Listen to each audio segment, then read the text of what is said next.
Selamat datang pada aksi nyata Merdeka Belajar memahami tentang Merdeka Belajar Nurul Aziza Zain, SMP Negeri 1 Mende.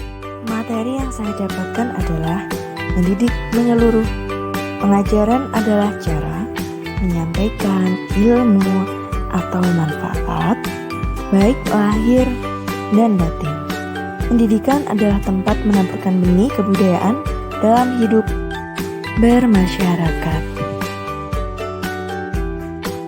Peran sebagai pendidik kita harus mengetahui peran penting kita di dalam dunia pendidikan, khususnya pada pembelajaran yang akan kita lakukan. Kita harus tetap berinovasi dalam mengembangkan pembelajaran yang menarik, inovatif, menyenangkan, dan yang juga mengakomodasi konsep merdeka belajar.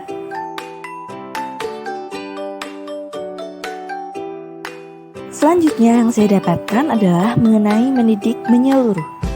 Apakah hal-hal yang kita lakukan setiap hari di ruang kelas bisa membantu murid menyiapkan masa depannya? Apakah praktik mengajar kita sudah cukup membantu siswa menyiapkan bekal itu? Sejauh mana kita bisa menginspirasi? Sejauh mana kita bisa membangun karakter mereka? Lanjutannya, untuk jawabannya, kita dapat melihat kembali aktivitas kita selama mengajar di kelas, kemudian dievaluasi dan ditingkatkan kembali. Atau mungkin dikembangkan lagi praktik-praktik baik dalam mengajar di kelas hingga kita menemukan sebuah formula yang sesuai untuk digunakan dalam pembelajaran di kelas tersebut. Karena kita harus memahami bahwa setiap siswa itu unik, sehingga satu metode mungkin cocok bagi sebagian siswa, namun belum tentu cocok bagi siswa lainnya. Sehingga kita perlu melihat kondisi siswa kita dan menyesuaikan pembelajaran kita sesuai dengan kondisi siswa agar kebutuhan siswa akan belajar benar-benar terpenuhi.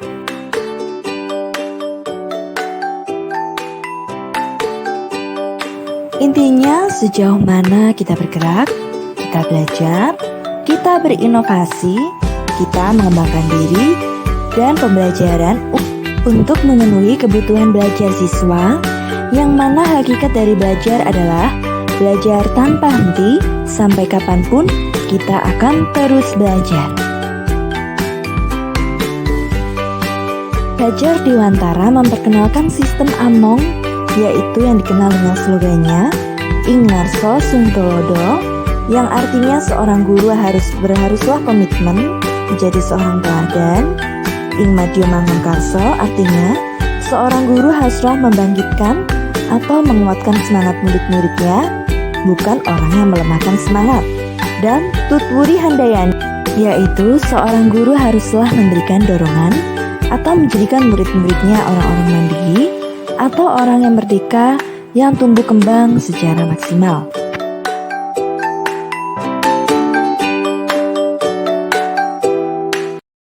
Ki Hajar Dewantara melihat bahwa sistem pendidikan di zaman kolonial Belanda ini hanyalah tempat pendidikan pikiran atau rasio yang menyebarkan ilmu pengetahuan dan kecerdasan saja, tanpa adanya pendidikan sosial emosional atau tanpa adanya olah rasa.